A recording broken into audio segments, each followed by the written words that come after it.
Hi, everyone, and welcome to today's patient leader session. Today's session is such an important topic. It is about avoiding burnout. This is something patient leaders, individuals on every level need, and is talked about so much, maybe more than ever, but certainly always an important topic.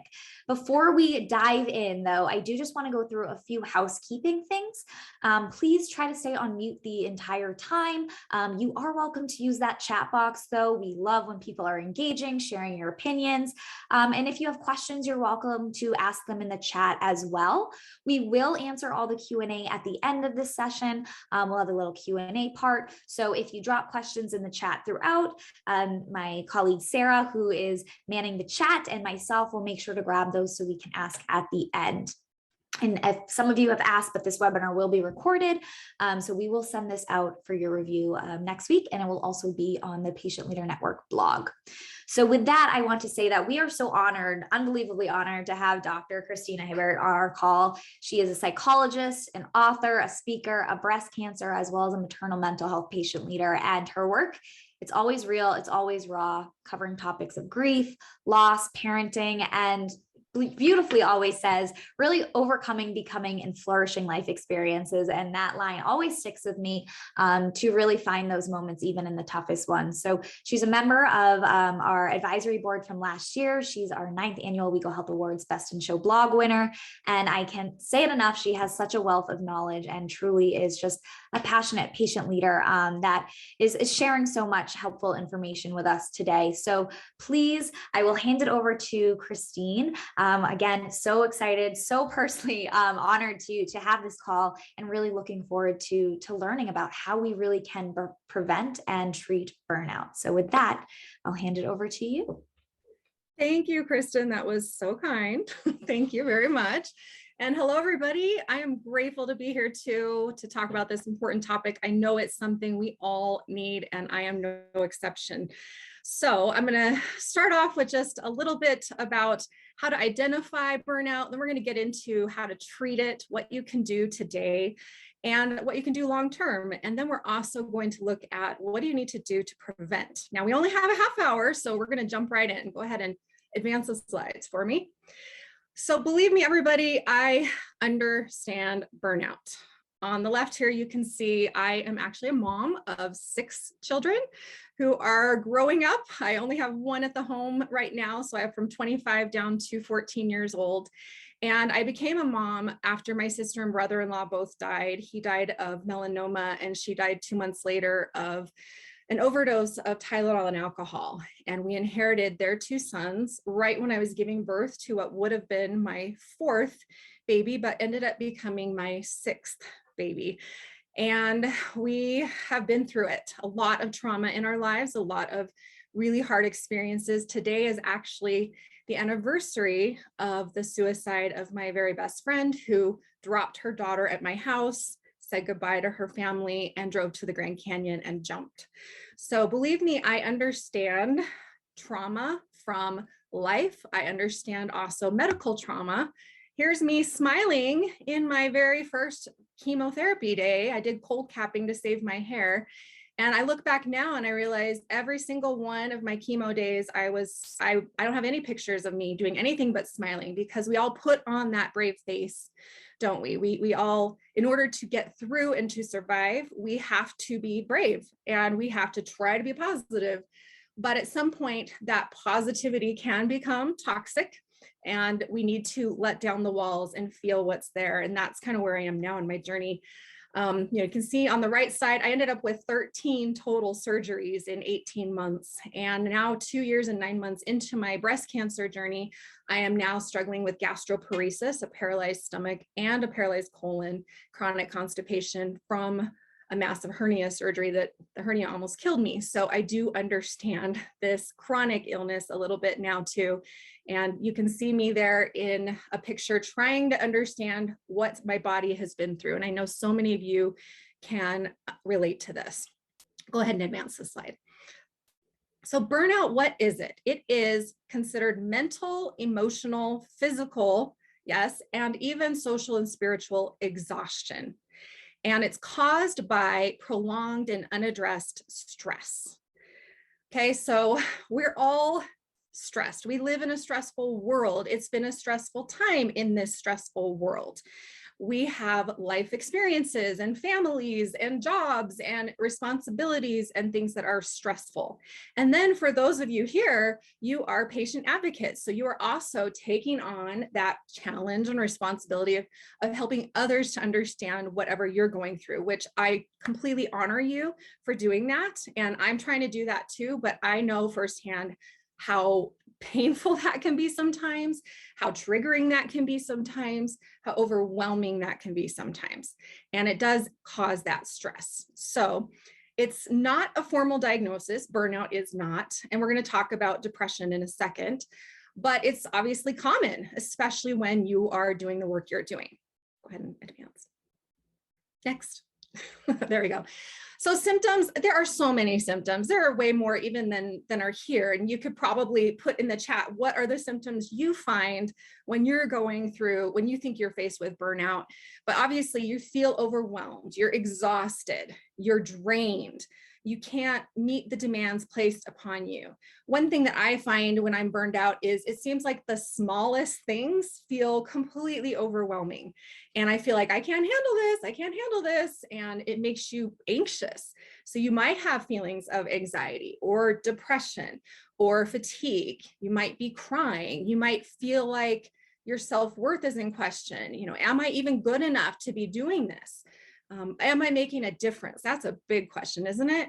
Does this work even matter? Is anybody even listening? Does anybody even care? And there's so many days when I feel that way too. And it's that sense of I'm failing at even doing the work that I'm doing. And I want to add in here, we were talking about this right before we started, that, you know, I'm not even back to work yet. 2 years and 9 months into my breast cancer journey, I'm still healing through the trauma, the pile of trauma, and all my past traumas, because it all comes with the trauma healing. And so I'm not working yet, and I'm doing some advocacy work, yes, but at the same time, I feel like I shouldn't be feeling burned out because I'm not working and doing my family and everything else on top of it. So we give ourselves these messages that are lies. They're not true and they're not helpful. And we doubt what we're doing. And I want to make the point that just being a patient can cause burnout, right? Just being a patient and going through the day-to-day challenges of trying to figure out, for me, it's like, can I even go to the bathroom today? I mean, that is a big challenge and nobody understands that. And you feel very lonely and you might feel, you know, trapped. You might feel defeated. You might feel restless.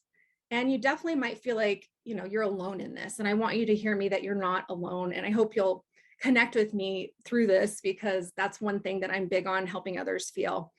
So next slide. Burnout, sometimes it's hard to tell. Is it burnout or is it something else like an actual diagnosis of depression or anxiety? Or is it just a situation, a time right now where you're experiencing stress related to that situation? And all of us are in situations, are we not? We are all facing some sort of illness, and that physical illness completely triggers the mental illness side of things and vice versa. So those who are experiencing mental illness challenges, I feel you too. I have been dealing with PTSD this past year and depression last year, but I mean, I am in intense therapy myself and going to ketamine sessions, trying to process this trauma so that these PTSD symptoms can be alleviated. And I know so many of you are probably feeling that, but you don't know if it's an actual label, like a diagnosis like PTSD, or if it's just burnout. And the way that you can tell is what are the symptoms, and they'll seem very similar to a lot of these other disorders. What is the intensity? If it is so intense that it is significantly impacting your day-to-day life and causing problems for you with your work or your family or your other responsibilities, then it might be something more like a diagnosis. And the duration. We consider that, you know, if it's continuing on for weeks and weeks, then probably it might be something else that you're looking at. So the other question is, do the strategies we'll talk about today, some of these self-help strategies, do they work, or is it getting worse and you might need some professional help? Next. sorry. So versus depression, if we look at depression, technically depression is the similar pattern, but it's more intense symptoms. So all of those symptoms would be more intense, and depression really can only be 2 or more weeks solid that you're experiencing those symptoms, but it also includes this sense of deep worthlessness, hopelessness, and helplessness. And if you're really experiencing those symptoms, as well as changes in sleep, like significant, you're not sleeping enough, or you can't sleep, or you're sleeping a ton, eating and activity as well, then you might be experiencing something more like a major depressive disorder, which is a formal diagnosis and does require help. And I just want to say it, and I'm going to say it hopefully a lot of times, it's okay and it's necessary to ask for help. And there is such a lack, I feel, this is something I'm beginning to get into advocating for, such a lack of emotional and mental support for physical health challenges. I'm working on this with the cancer community, with the breast cancer community right now, that again, you feel very alone and you don't know where to turn. But hopefully if we speak up and say, I need help, I think I'm depressed, we can get those resources that can help us through. And yes, I have been in therapy myself. I'm a psychologist. I've been a psychologist for over 20 years, but I started my own therapy the second I was diagnosed with breast cancer. And I've been doing that the whole time. And yes, I also want to say I am on medication for depression. And that's how I was able to get over the incredibly down days I had with depression last year. So it's okay to ask for help, and it's okay to use these tools. And we're going to look at some of the ways that we can address burnout. So let's go ahead and fast forward. So how do you deal with treat burnout? I mean, there's a sign right there. Help, I need some help, right? Next. So here I am trying to still shine while going through chemotherapy. You can see by my face and just the sores on me and the exhaustion, I didn't feel very shiny. Okay. So when you're in that very first place of I'm burned out, I can't handle my life right now. I can't handle anything except what's going on. This is kind of a crisis management phase. So it's very simple. And these are going to seem like, well, duh, these are so simple. But I want you to know that these simple things are often very difficult for us to do. So number one is we have to acknowledge that we are burned out or something isn't right. We have to acknowledge, say, I'm not okay. I'm not okay. And yes, we want to tell that to somebody who can help us, but the very most important part is to acknowledge it and say it to yourself. And I'm saying this because I know a lot of you out there, you're go-getters. That's why you're doing the work you're doing. But and it's hard for you to admit when you need that help again, and when maybe you're doing too much, or you need to take a break or change something in your life. So you want to look at your responsibilities, because burnout, yes, it is very highly related to what we're doing in our life. What are your current responsibilities? And that can include that you're in the middle of treatment for some physical or mental illness, and it's really intense. And your responsibilities might seem like they're not much. Like right now, for me, I'm dealing with PTSD, and that sounds like, well, that's not very much, and gastroparesis and everything else. But when I really break it down, I'm doing this trauma work every single day. I'm journaling every day. I'm going to my therapy. I'm doing ketamine assisted therapy for the trauma work as well. So what are your responsibilities? And then what are your abilities? And be real. And how do those two match up? Okay.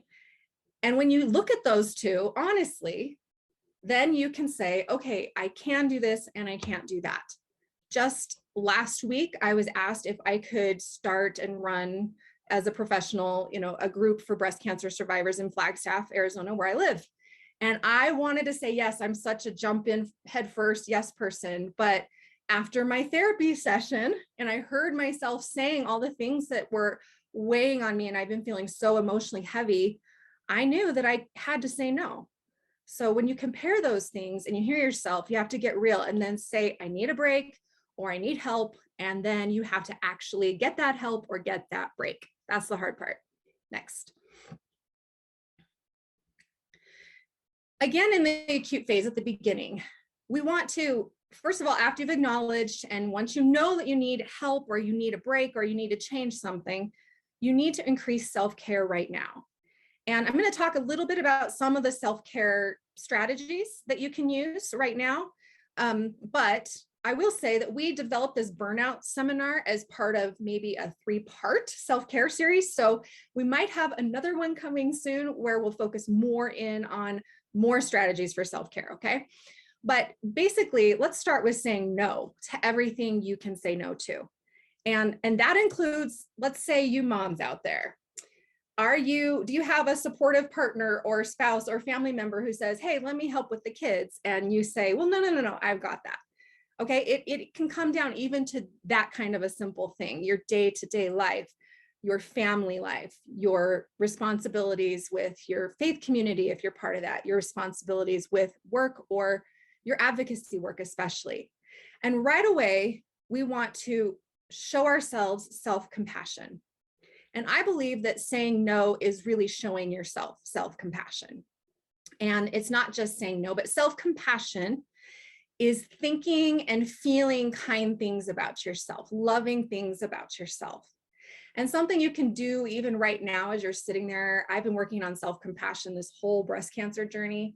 And I just put a hand right here on my chest and I put one on my belly because these are where my scars are from all my surgeries. And I just you can just take a deep breath in and exhale. And this might sound crazy, but I literally did this in the bath last night, showing myself some love, gave myself a hug and said, you are doing such a good job. This is such a hard thing you're working on right now. And I know that you are struggling and I see you and I feel you. And I love you, Christy. I love you. You know, we can do that to ourselves and just give ourselves that compassion. One of the quotes that I love by Kristen Neff, who's one of the top self-compassion researchers, she says, we show ourselves compassion not because we need fixing, but because we hurt. So we don't show ourselves compassion because it's the way that we fix ourselves or heal ourselves. No, we just need to show it because we're hurting. And when you're struggling, you just need to show that. And in addition to compassion, self-kindness, which I consider kind things you do for yourself, like my hot bath I did last night I made myself do an exercise where I wrote an angry letter to my friend who took her life yesterday. And after doing that hard work, I let myself go in the bath and eat dark chocolate and watch TV. So, something kind that you can do to yourself. And we need to build a strong support system. And hopefully you already have that. But if you don't, I know a lot of people out there don't have that. You can make that with your communities, but it's hard when you're the one in charge. So I run a breast cancer support group and it's global, but sometimes I have to say, I'm not coming. Someone else needs to step in. Or sometimes I say, I'm coming, but you're in charge and I'm just going to participate. So finding that support is so help and letting the love in. When people want to help and they want to love you, let's let that help in. Next. But then we have long-term. Okay, these are just short-term and this might be good today, tomorrow, for a few days. But sometimes burnout can last for weeks and months. When I was getting my doctoral degree, my husband was in dental school at the same time, and we had a 3-year-old and a 5-month-old, and it was crazy. And at that time, I became what I thought was depressed, but I realized I was just burned out from everything. And so I had to, again, figure out how do I deal with this long term while still being able to function in the roles that actually really do need me, that I can't say no to, right? So again, get real about what's really going on and what is healthy and what is not. We want to help, we want to serve. That's why you're in this community, but it's not always healthy for us to help and serve others. And as my therapist keeps reminding me, sometimes the person you need to help and serve is yourself. And that is good and good enough and amazing even when you can do that. So let's look at your reality of what's really going on in your life in the bigger picture, and then look at your commitments now and in the future and your goals, that might or might not be realistic, and your expectations. Oh, expectations. Great quote on that. All frustration comes from expectations.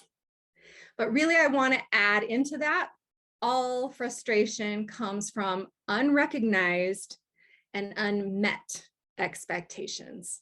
And hopefully when we do our self-care series and another one, I'll talk to you about how to change your expectations, because that's a tough one. But we need to get real about that. Does something need to change? And if so, we need to get work on changing those things. And remember that this isn't necessarily forever, although I totally understand the feeling that it feels like forever.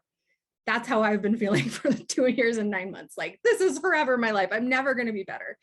But, we have to keep that hope that at some point we can return to some of the things that we love to do or want to do that we can't do now. And if we can't, then we grieve those things and work through that trauma as well. But it doesn't have to be forever. So let's ask, is this thing that I'm going to do in my life? So if you let's list all the things that are going on in your life, all of your responsibilities, your commitments, your expectations. Then we ask, is this helpful? Is this thing that I'm doing, and I'm not talking about, is it helpful to the people that I'm doing it for, but is it helping me? So I started a podcast called Like a Watered Garden recently, and I was very nervous about it. But I've done a podcast for years in the past, but I didn't know if I had the energy and the strength and the ability to do that right now. But I love doing it, and I can do it on my own time. So for me, it's helping me to heal. So is this helping you? And is it healthy for you? Is it part of leading you toward health, or is this something that's leading you away from health? And basically, is it worth the consequences? Because there will be consequences. We all know this. Exhaustion is real when you are a patient leader, when you are a patient of any kind. And anything that you do to take away from your own care, to serve, to give, is going to take out of that cup, right? And so we have to figure out, are the consequences worth it? Can I replenish in other ways? Or does it replenish me at the same time it's taking out, Is this the right timing? Timing is crucial. We want to do it all now, or at least I do. So is this the time for this? So what I did with that breast cancer support group, I called and I said, I know I'm not in a place where I can do this right now. I know it'll be, excuse me, triggering for me, but call me in August if you still don't have someone, and maybe I'll be ready because I really want to do it. Okay. So putting things off when it's not the right time and changing that. And if it is the right timing, and it does feel like this is something that's worth the consequences, then we need more support, because we can do those things if we have the support that we need, right? Okay, so if it's the wrong time, let it go. How to say no? Yep, you're right, keep going. I put this in because I think a lot of us struggle with that word, no, because again, I know you're all go-getters. I know you need breaks too, and I know you're probably not getting the breaks that you need. I literally had to force myself to come here to Sundance to get away, and I'm going to a breast cancer retreat tomorrow for the weekend. And I've been looking forward to it even. And I had to force myself out the door and make my husband and my daughter force me out, because I felt like I shouldn't be leaving. I shouldn't be going right now, but why, right? So really, when you're saying no, you're saying yes to something better. So instead of me thinking about all I was leaving behind by not being there, which really wasn't anything great. I mean, my husband and daughter are great, but I was saying yes to alone time for me in a beautiful place. And I was saying yes to time with other breast cancer survivors and understanding each other and pampering time this weekend. So what are you saying yes to? And why are you saying yes to that? Because sometimes we're saying yes to things that we think we want or need right now, but we don't. It's not the right time for that. Or it's something for 5 years from now, or it's something from our past life. Because I know you all can understand that past life feeling, the life before. I mean, some of you maybe who are born with these things that you're dealing with, Maybe you don't. Maybe this has always been your life. But for a lot of us, that past life, we always think we can get back to it. And when trauma happens, it's almost like there's a timeline. This is your normal life timeline. And then the trauma happens, the experience of physical or mental health happens, and we kind of get up to this alternate timeline. And we think when the bulk of the treatment is done, or the main thing that we've been dealing with is done, that we can somehow get back into this timeline that we thought was our normal life. But you can't ever go back, and you will never get to that. And this new timeline becomes your new life. And so why are you saying yes? And sometimes we're saying yes to things that our old lives, it would have been good, but in this new place, it's just not. And a good question is it a good, a better, or a best thing for me right now? And I'm currently only interested in the better and best things. I'm cutting out the good, because there are so many good things that I will drive myself crazy if I'm trying to do all the good things. And especially if it's none of those things, then why are we doing it? So once you've decided, there's a loving kind, no, I can't do this right now. And let me tell you, there's a difference between being nice and being kind. Being nice is doing what anybody wants because they want it. But being kind is saying a firm and loving, no, I can't do that. I'm sorry. No, I'm sorry. I can't be there for you right now. Okay. So stay firm in your decision once you've made it, once you've said those things. Don't go back. Stay firm. And remember, it's okay to return to those things later when you're ready, or to never return, right? Let's talk a minute about boundaries. We might do a whole webinar on this one because this one's huge.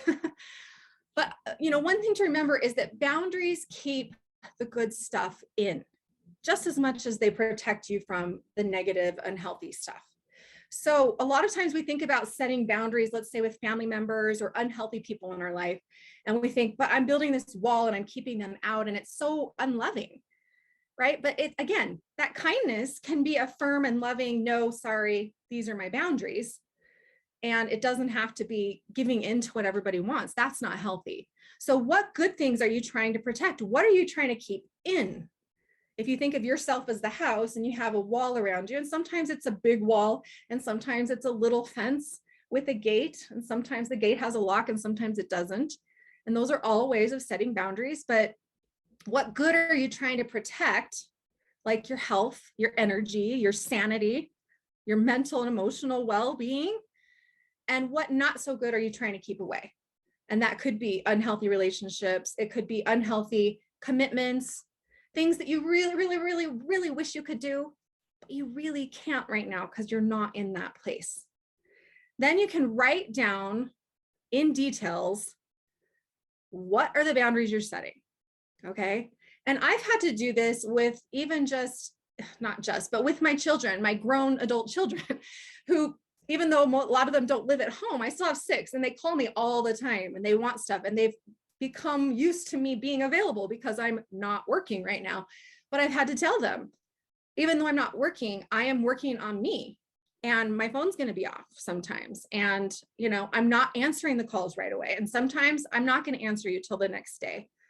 And so we can be loving, like I love you, but my phone might not be available all the time, right? And then post those boundaries where you won't forget them. It is not my responsibility to save everybody. That's one thing I've posted, that I can't do it. And, God has done it anyway, right? So post it where you can see it, and then enforce them kindly but powerfully. All right, so let's talk. We're going to I'll go a little faster here to get us through, but powerful self-care. I call it powerful self-care because self-care can be so many things, right? But we want power in that self-care. We want the kind of self-care that's really going to do something for us. It's going to bring us greater health and wellness and help us to overcome these symptoms of burnout. So you can make a list. This is a great way to just begin powerful self-care. Again, we're not totally getting into it, but make a list of your needs. And here's even another way you could think of it. You could make lists. I do this with clients a lot. Make a list of what you want right now, and then what you need right now, And then you can also do what you crave and what you desire. Because when you compare those lists, a lot of times what you want and what you need aren't matching up. So you know those are some things that need to change. And what you crave is sort of like, to me, it's like your soul just like, oh, I need this. And that's me. I crave alone time. So that's why I made myself come and be alone. And then desire to me kind of feels like, what do you want long term? Like, who do you want to be? How do you want your life to be? And these are great questions. And then next to each thing, okay, so then you can take your list and you can kind of compare, but going back to your needs list, once you figure out I need these things, then you can write one thing next to that need. This is something I can do today or tomorrow to meet that need. And then pick one thing and do it today. And it might be as simple as taking a hot bath or calling a friend or making an appointment for some help that you need. And then make sure that you communicate those needs to your friends and family and community. I know that's a whole other topic, but tell them I need help. It does not make you weak. I say it all the time. If you go to my Instagram, you will see me all the time telling about all the ways that I am dealing with hard stuff. So, all right, next. So when we look at self-care, these are just some of the ways that we can do this, but we are looking at physical, mental, emotional, social, so our relationships and spiritual needs in whatever way that is for you. So any of these things and more can be part of powerful self-care. But the point is you pick one and you do it now. You pick one and you do it tomorrow. Okay. We're going to make a commitment, make a goal with yourself that you're going to do some of these things. And you will have this as a handout. We can go to the next slide. You will have this as a handout as well. So if we're going too fast, you'll have that later. How do you know when you're better? Well, again, symptom relief for about 2 weeks or more in a row, straight. If your physical health, your mental, emotional health is feeling like, okay, I'm feeling a little more positive energy here. I'm feeling a little bit better. I feel like I can handle a little bit more. I feel like my support system's been strengthened and I feel ready to take on a little more. So if things, but if they're not getting better, and if things are getting worse for 2 or more weeks in a row or declining rapidly, please seek professional help. Ask for help. You can ask for help from your providers, your physical, your mental, your physicians, or you can call your insurance to see what's on your insurance plan. I mean, you can email me and I will try to tell you how to find a therapist if you need one. But please seek help. My friend and my sister's was ruled as suicide, her death as well. They are living examples of not being able to receive help when help was there, and they died. They took their lives. So I really don't want anybody out there who might be feeling that to feel like you're alone. So please reach out even to me or somebody else to help you. Next. Preventing burnout. So I wrote an article on my website years ago about busyness and how I was so busy all the time. And when I let it go, it was like finally breathing when I hadn't even realized I'd been drowning. And that's how I feel it feels to overcome and prevent burnout. Next, we're almost done here. So just a few thoughts on preventing burnout, because really, this is a very short webinar. There's so much more we can learn about this. But use the skills that you've learned. Hopefully today, either I've taught you a skill or probably more so just reminded you of something that you already have learned or that you've thought about learning or that you know that you can do to help you not have to feel so burned out all the time. And then I recommend a weekly check-in. So choose a day, Sunday, Monday, Saturday, whatever, and at least do this for like a month. At least do it for a month solid, just to see. And you can rate yourself 1 to 5 in your physical. How am I doing physically? 5 being I'm doing, let's say the worst, and 1 being I'm doing the best, mentally, emotionally, socially, and spiritually. And be honest and openness. I mean, I have to say, if I'm thinking about preventing burnout, really the thing I'm telling you the most to do is to be honest with yourself and to be open to the idea that you need help, and to be open to asking for and receiving that help and gathering your support when you need it and saying no. Don't be afraid to let unhealthy things go. They're not healthy for a reason. And Why hold on to things that are just making us struggle and suffer?